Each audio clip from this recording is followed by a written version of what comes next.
Praise the Lord.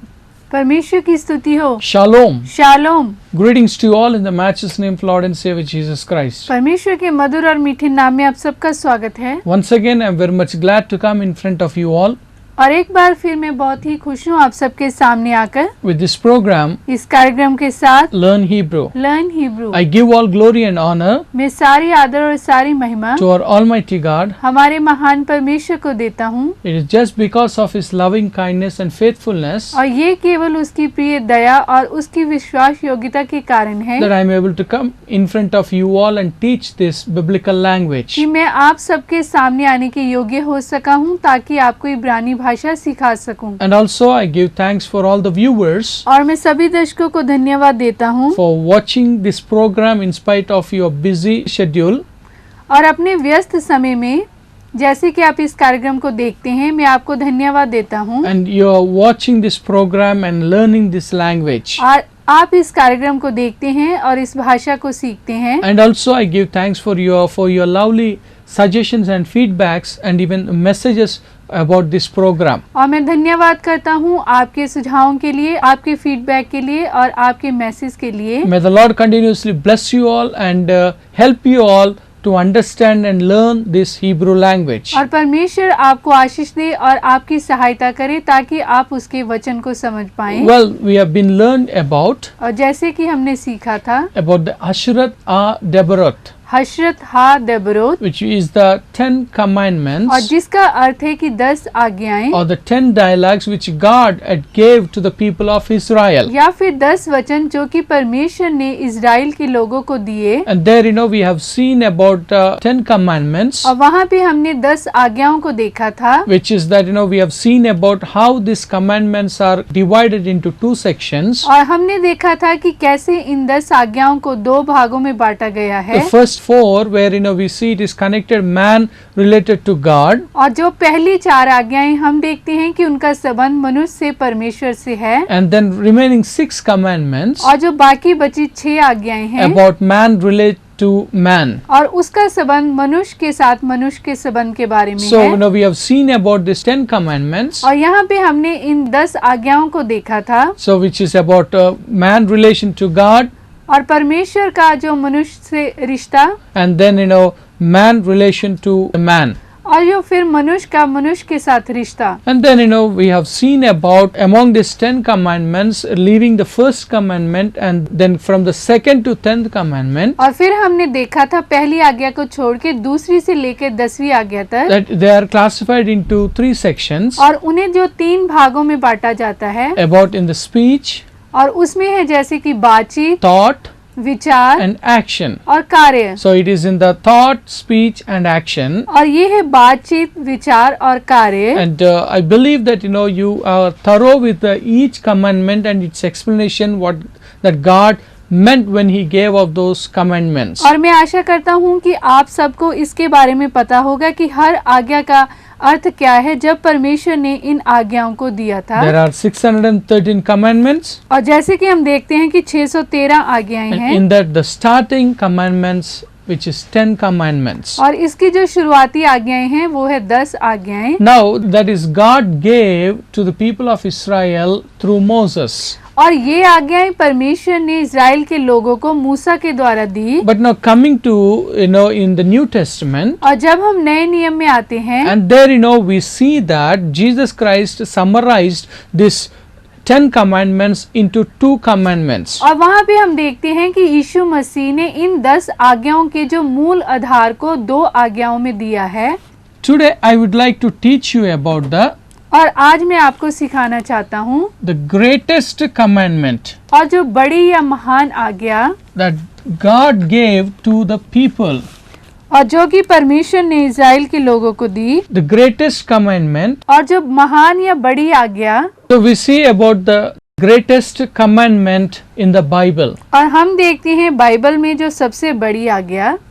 And we know that और हम जानते हैं when you read the New Testament, और जब आप नए नियम को पढ़ते हैं 4 verses are very important in the New Testament. और हम देखते हैं कि नए नियम में जो 4 वचन हैं वो बहुत ही महत्वपूर्ण हैं। That is और वो हैं golden rule, golden rule, The second is और दूसरा है golden verse, golden verse, and the third that we see it is the greatest commandment, और जो तीसरा हम देखते हैं वो है सबसे बड़ी आज्ञा, and the fourth one that we see it is the great commission. और जो चौथी हम देखते हैं वो है great commission. You see that we see it is the golden rule.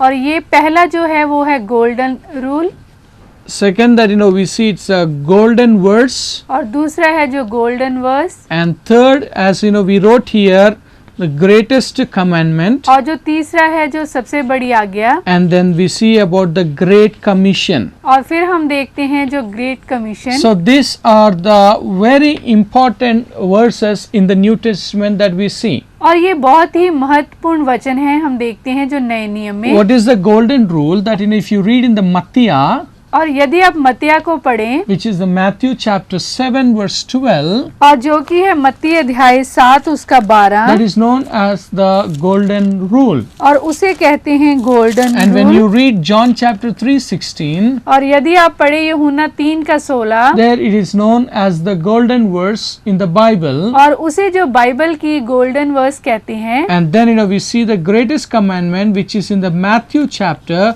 22 verse 37 till we read about the 40. और फिर हम देखते हैं जो सबसे बड़ी आज्ञा मत्ती अध्याय 22 उसका 37 से लेकर 40 तक। And then we see about the Great Commission which is in the Matthew chapter 28 verse 19 and 20. और चौथा हम देखते हैं ग्रेट कमीशन जो कि मत्ती अध्याय 28 उसका 19 और 20 वचन में। So these are the very important verses, a title bearing verses in the Bible, और ये जो बाइबल में बहुत ही महत्वपूर्ण वचन है, which got a title. और जो जिनका की एक विषय है, The title is as the golden rule, और जिनका जो विषय है वो है golden rule, golden verse, golden verse, greatest commandment, महान आज्ञा, and then we see it is as the Great Commission. और फिर हम देखते हैं ग्रेट कमीशन So को। I would like to talk about this greatest commandment. और आज हम बात करेंगे इस सबसे बड़ी आज्ञा के बारे में। In the Bible, और बाइबल में, which is in the Matthew chapter 22 verse 37 till 40. और जो कि हम देखते हैं मत्ती अध्याय 22 उसका वचन 37 से लेकर 40 तक। There we see a conversation between Jesus Christ and a lawyer. और वहाँ पे हम एक व्यक्ति और यीशु मसीह के बीच में बातचीत को देखते हैं। There we see a conversation between Jesus Christ, young person who came with a question. और वहाँ पे हम देखते हैं यीशु मसीह के पास एक जवान व्यक्ति आके उससे जो एक प्रश्न को पूछता है। And then we see that Jesus Christ giving answer to this person who asked him the question, where we see Jesus Christ giving answer to this young person, और वहाँ पे हम देखते हैं कि यीशु मसीह उस जवान को जो उत्तर देते हैं, that telling it is from the Matthew chapter 22 verse 37 till verse 40. और वो जो हम देखते हैं मत्ती अध्याय 22 उसका वचन 37 में। So I would like to teach you in the Hebrew language what this verse says about. और आज मैं आपको इसे इब्रानी भाषा में सिखाऊंगा कि इस वचन का जो अर्थ क्या है। What it is in the Matthew chapter 22 verse 37 till verse 40.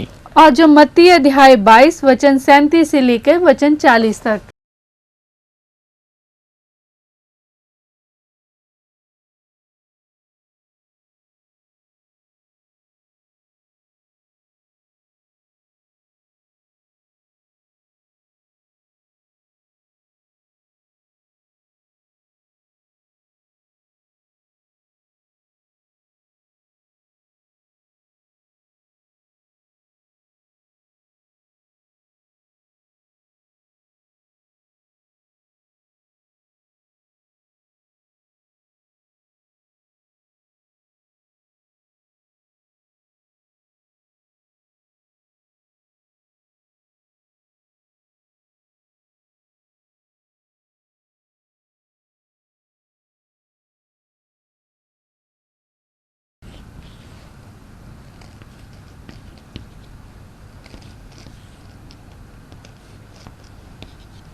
Now we see when this young person asked to Jesus, और हम देखते हैं कि जब इस जवान व्यक्ति ने यीशु मसीह से पूछा, and when you read in the Matthew chapter 22 verse 37, और जब आप पढ़ेंगे मत्ती अध्याय 22 उसका वचन 37 को, if you read in a Bible, और यदि आप उसे बाइबल में पढ़ें, there we see that Jesus said unto him, और वहाँ पे हम देखते हैं कि यीशु मसीह ने उससे कहा, love the Lord your God, उसने उससे कहा तू परमेश्वर अपने प्रभु से प्रेम रख, love the Lord your God with all your heart, with all your soul, and with all your mind.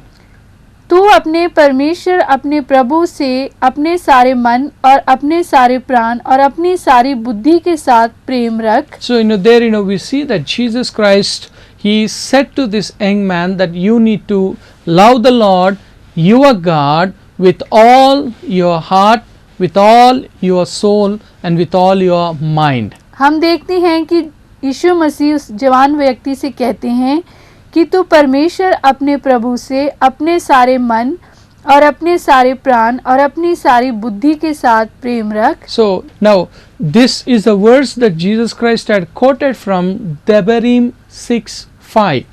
और ये वो वचन है जो कि यीशु मसीह ने दबरीम 6 और उसका 5 से लिया है. The Devarim, which is the 5th book in the Bible, there we see it is as the Deuteronomy. और ये व्यवस्था विवरण की किताब है, बाइबल की 5वीं किताब. So Jesus Christ quoted from Deuteronomy chapter 6 verse 5 and telling to this young man. और यीशु मसीह ने उसे जो व्यवस्था विवरण की किताब अध्याय 6 और 5 से लिया और इस जो जवान व्यक्ति से कहा. And he said to him that you need to love your God with all your heart, with all your soul, and with all your might. और उसने उससे कहा तू अपने परमेश्वर प्रभु से अपने सारे मन और अपने सारे प्राण और अपनी सारी बुद्धि के साथ प्रेम रख. Now when we see about this thing, और जब हम इस बात को देखते हैं, now in this Jesus Christ, और इसमें यीशु मसीह is summarizing, और उसने जो उसका मूल आधार दिया, which is in the 10 commandments. जो कि 10 आज्ञाओं का था. As I said you that और जैसे कि मैंने आपको बताया, 10 commandments, और जो 10 आज्ञाएं, first 4 commandments, और जो पहली 4 आज्ञाएं, which is man relation to God, और उसमें हम देखते हैं कि मनुष्य का परमेश्वर के साथ संबंध, and then 6th to 10th, और फिर हम देखते हैं 6 से लेकर 10 तक, there we see it is the man relation to man. और एक व्यक्ति का दूसरे व्यक्ति के साथ संबंध. So here in this, which is in the Matthew chapter 22, और यहाँ पे जो कि है मत्ती अध्याय 22 उसका वचन 37. by the way, what we call Matthew in the Hebrew language, और इब्रानी भाषा में हम मत्ती को क्या कहते हैं? the people those who are following this episodes regularly, और वो लोग जो इस कार्यक्रम को लगातार देखते हैं, so you might be knowing what we call Matthew in the Hebrew language, और वो जानते होंगे कि मत्ती को हम इब्रानी भाषा में क्या कहते हैं. because we have wrote or we have learned all the 66 books of the Bible names in the Hebrew language. क्योंकि हमने बाइबल की 66 किताबों के नाम को इब्रानी भाषा में सीखा है. So Matthiah, मत्तिया, which is the Matthew, और जो कि है मत्ती, Matthiah 22 verse 37, मत्तिया उसका 22 वचन 37 में. there Jesus Christ replied and said to him, और यीशु मसीह ने उसे उत्तर दिया और कहा. and now what it is, और क्या है ये? and you're able to read this one. और क्या आप इसको पढ़ने के योग्य हैं? Now we know when you look for this sentence, और जब आप इस जो वाक्य को देखते हैं, see that और देखें, we have learned और हमने सीखा था Hebrew language इब्रानी भाषा along with its grammar. और इसकी जो ग्रामर के साथ में. Again I'm repeating and telling to you और फिर से मैं दोहराता हूँ और आपसे कहता हूँ that in the early episodes और जो शुरुआती के कार्यक्रमों में we have learned about और हमने सीखा था Hebrew along with its grammar, और इब्रानी भाषा को इसकी ग्रामर के साथ में. and we have learned about how a sentence formation will be taking place in Hebrew language. और हमने वहाँ पे सीखा था कि हम एक वाक्य को इब्रानी भाषा में किस प्रकार से बना सकते हैं. See, we have learned grammar. और हमने ग्रामर को सीखा था. So in the grammar we have learned about the parts of speech. और जो ग्रामर में हमने शब्द भेद को सीखा था. The parts of speech where we have of 8 things in the parts of speech. और उसमें हमारे पास जो 8 शब्द हैं. That's noun.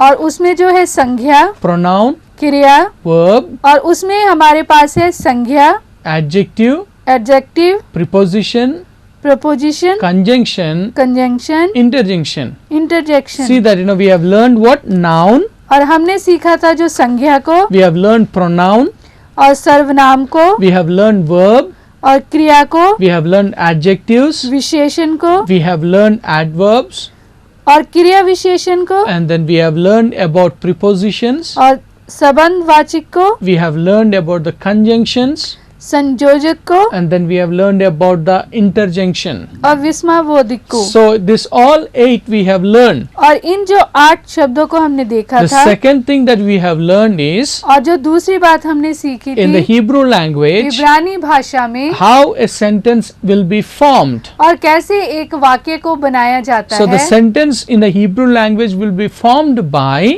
और जो इब्रानी भाषा में जब एक वाक्य को बनाया जाता है, verb, क्रिया से, subject, सब्जेक्ट से object.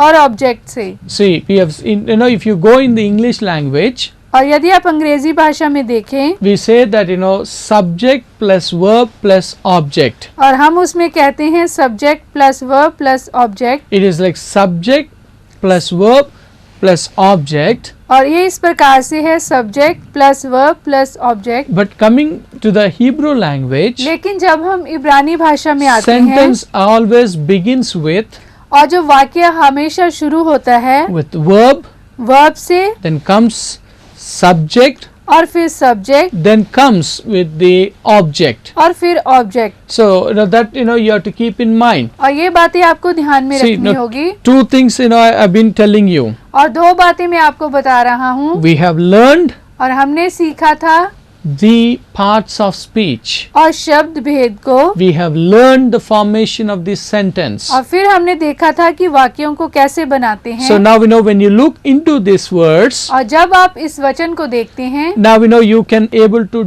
understand how this sentence has been formed. और आप समझ पाएंगे कि किस प्रकार से इस वाक्य को बनाया गया है। So now for an example, और उदाहरण के लिए, please tell me where is the conjunctions. और मुझे बताइए कि जो कंजंक्शन है, जो संयोजक है, वो कहाँ पे है। Or please tell me where is the verb.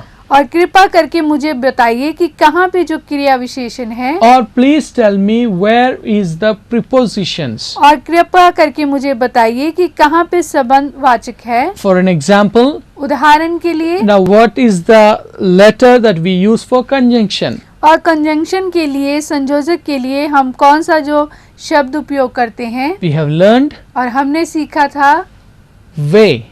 वे को, Way which means वे जिसका अर्थ है wow, wow, and under that we see Sheva. और उसके नीचे हम शिवा को देखते हैं। Now now when I said that, और जब मैंने इस प्रकार से कहा, I believe that और मैं आशा करता हूँ people you started to find out where is this conjunction. और आपने जो देखना शुरू किया होगा कि कहाँ पे वो जो कंजंक्शन है। So it's like it's starting with what?